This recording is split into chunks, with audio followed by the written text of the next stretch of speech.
Hi, today we are going to discuss about T accounts. Last time I showed you that T accounts is created from the extended accounting equation.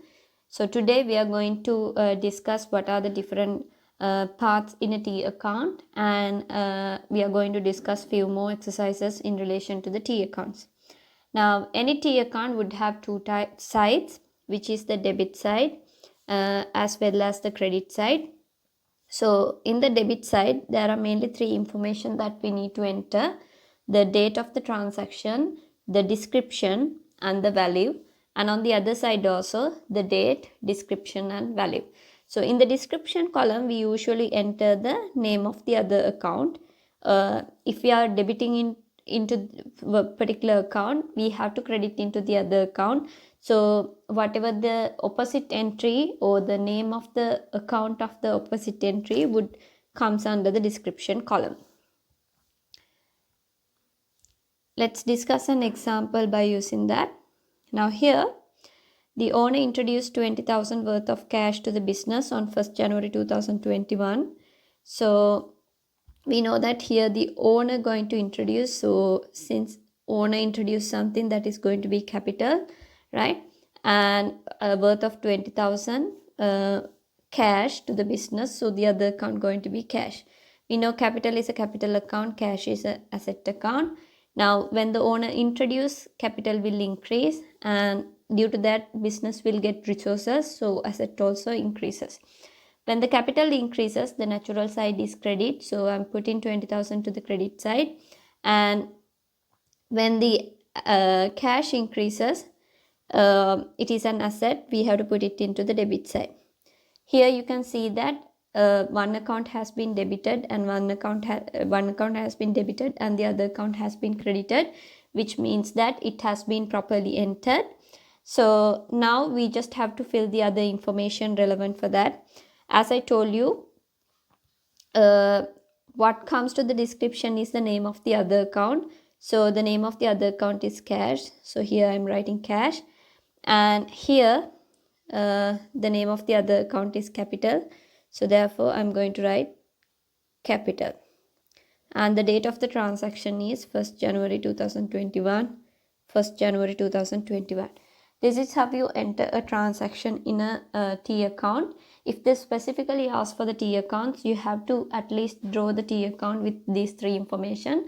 But if it is a rough work, it's okay to just to draw the T account and keep it. Let's move to another example.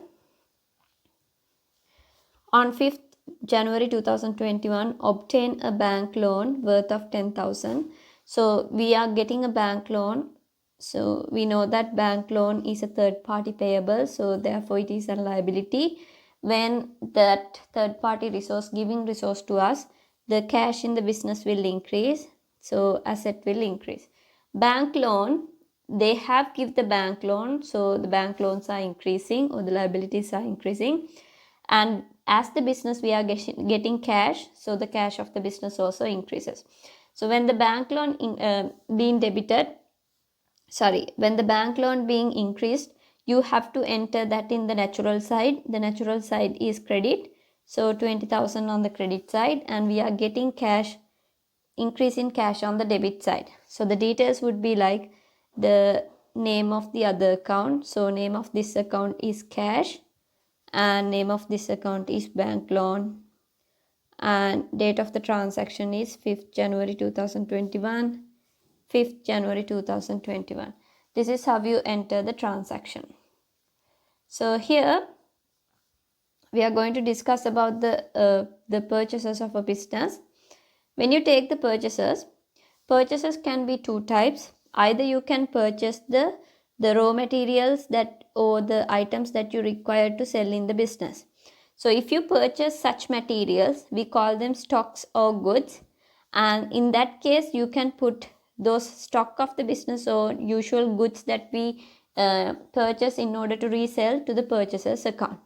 But in case if you are purchasing some other assets such as a motor vehicle, furniture, anything other than stock, in that case it has to go to the relevant account. It cannot be go to the purchaser's account. So keep in your mind that there are two types of purchasers: the stock purchasers and any other purchasers.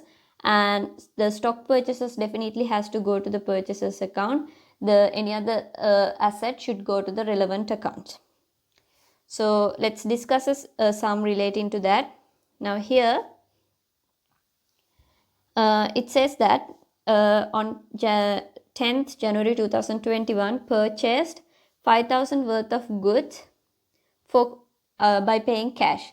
So you're purchasing goods, and I told you if you're purchasing goods you can put it into the purchaser's account, and then for that you are paying cash.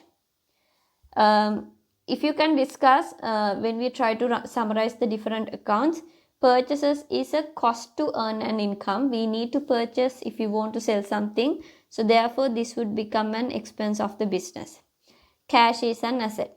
So when you purchase something, expenses are increasing, and due to that the account has to be debited.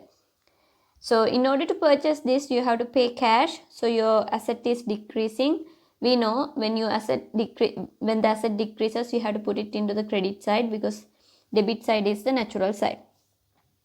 After that what we have to do is that write the names of the other account. In the purchasers account we write it as from the cash, and here we write it from the purchasers. And the date is 10th January 2021, 10th January 2021. If we have done it correctly, a debit balance should be equal to the credit value of the transaction. Let's move to the next sum. Here on 12th January 2021 they have purchased a motor vehicle for 20,000. I told you if you purchase something other than stock, it has to go to that relevant account.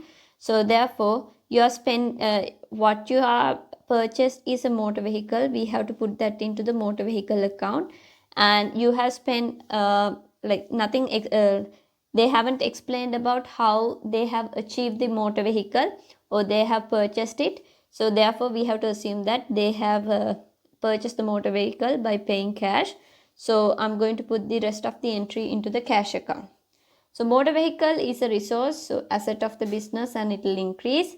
When you pay cash in order to buy a motor vehicle, that is also an asset, and you are losing cash.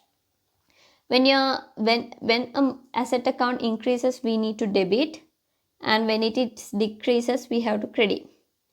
And name of the other accounts would go like this.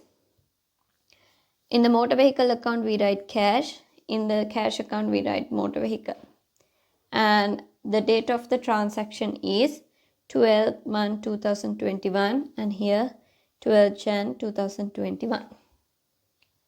Right. So then about the sales, it's the same theory.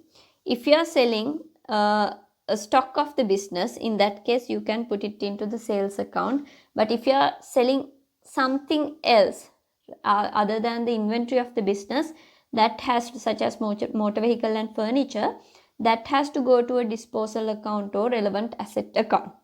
So we are going to discuss a lot about this in a later chapter, but for the time being I'll explain about sale of stocks. If you are selling a stock, this is the example, sale of 10,000 worth of goods for cash. So let's say this transaction happened on 21st January. So you have sold goods, which means stock, so that has to go to the sales account, right? And you have received cash for that, so you have to increase the cash account. Sales is a earning to the business, so which is an income, and income will increase when you sell. Cash is an asset of the business. When you sell something you are getting cash or you are getting your assets, so the assets also increasing. So when the sales increases it is credit side, so I'm putting 10,000 on here, and on the other side I'm going to put 10,000 on here. So through this you can see that, right, on this account we can write cash account, and here we can write sales account, and we can put the date of the transaction. This is the way how to do the sales. So in the next video we'll discuss about the accounting process